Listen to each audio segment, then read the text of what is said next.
continue now with reigning Miss California Carrie Prejean. All right, walk us through to get into the pageants. You have to fill out applications. Walk us through the issue of the pictures and what you told them and what the rules are. Well, there was some photos released, and I was 17 years old when this took place, when this specific photo shoot, I guess you could say, took place. I was pursuing a modeling career, was completely naive, very young. Wasn't really aware of the whole modeling industry. Right. I had taken some photos. A girlfriend took them of myself. Right.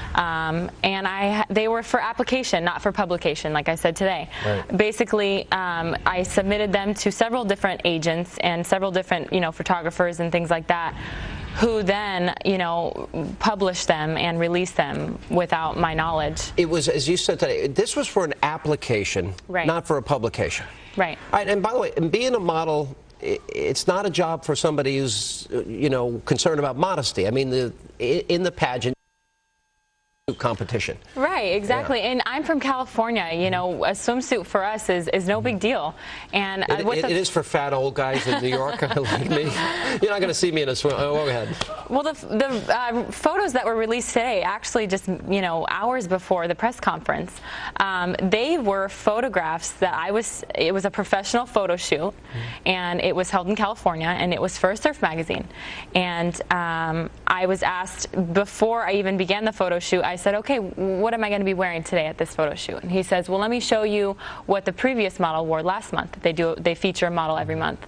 He showed me the girl, and she was completely topless with barely anything on the bottom.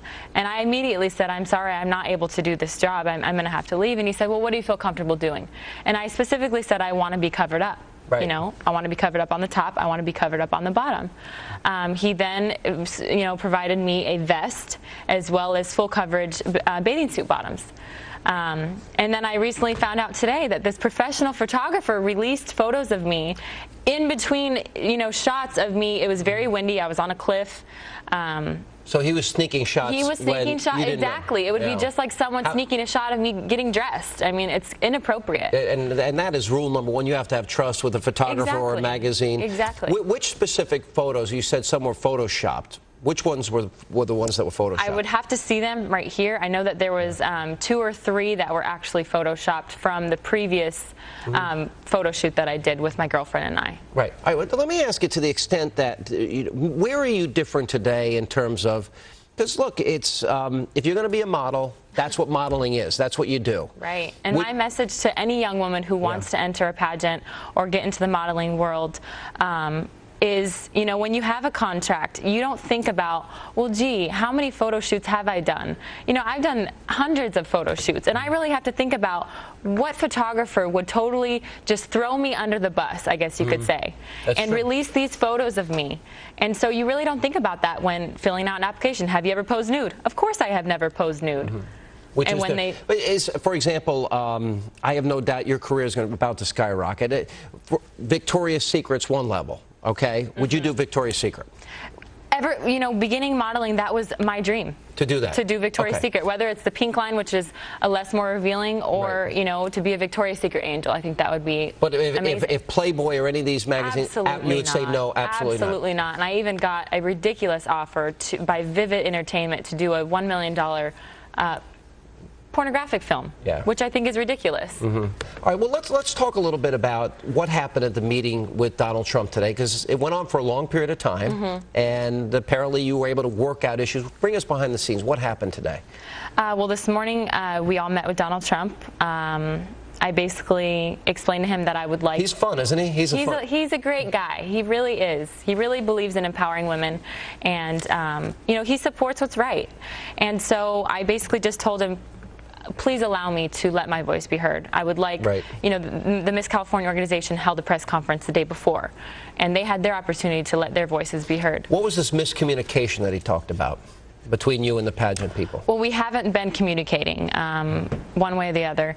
I've been dealing with, a public relations firm as well as lawyers, and they've and things, and so we really haven't been able to communicate except for today, which I think is great, and we are very, very excited to move forward, and I'm very excited to continue being Miss California. You've had this outpouring of support, and you reiterated your view on this controversial topic again today, and you even said that you're the most visible opponent. You're going to continue to speak out on not only that issue, but other issues that are important to you. Well, I'm not the most vocal proponent, like I said, you know, but I am the most visible right now, just because I said a marriage is between a man and a woman. Right. And it's ironic to me that this is all happening because of one single answer that I gave at Miss USA. You talked a lot about your Christian faith, about your values, and how you spent a lot of time today, and it was really interesting to watch you, because I don't think a lot of people have the strength to just go out there, lay it on the line, take all the criticism, and you wanted to encourage young people. And through your faith and through these things, what do you want to say to those kids about speaking up and not backing down and not giving in to pressure? Because that's really the story that has emerged here. Well, first of all, I want to say I'm speaking on behalf of Carrie Prejean, not of anyone of the Miss California USA organization. But basically my message to young people, to people of all ages, is to stand up for what you believe in. Don't compromise your beliefs. You know, don't be afraid of the criticism that you might get just because you stand up for what you believe in. And I think a lot of people are inspired by my story, and I'm still standing, and I'm standing strong. Well, I agreed with you from the beginning, and you told me I was the only one that ever had the courage politically to say that. And I appreciate that about you. Let me and I tell also you. think what they said and did to you was unconscionable and unfair and brutal and mean. Where were the feminist groups to stick up for Carrie Prejean? Where were they? I have no idea. Never came to your defense. No. Not one time. But you said there have been gay activist groups that have. There have been, I've had thousands of letters. I mean, I get letters every single day just from people, and it's really encouraging. It's very, very encouraging to hear this. But you know, the gay community has reached out and said this isn't a representation of who we are, and so we're sorry on behalf of this individual. What's next for you? What's the big career goal at this point? Oh, I'm very excited to see where this all leads me. I've had so many opportunities come my way. Maybe working for you someday. Come work at Fox. Well, you're hired. Do I have any say in this? I don't know any.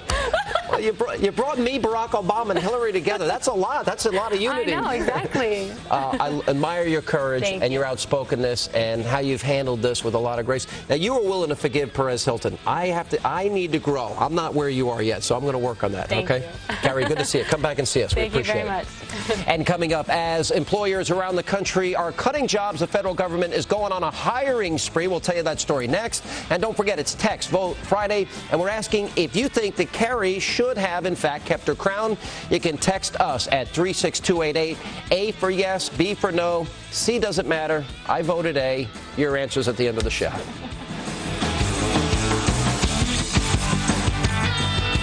He became one of the most successful wide receivers in history. Now, how is he making others' dreams become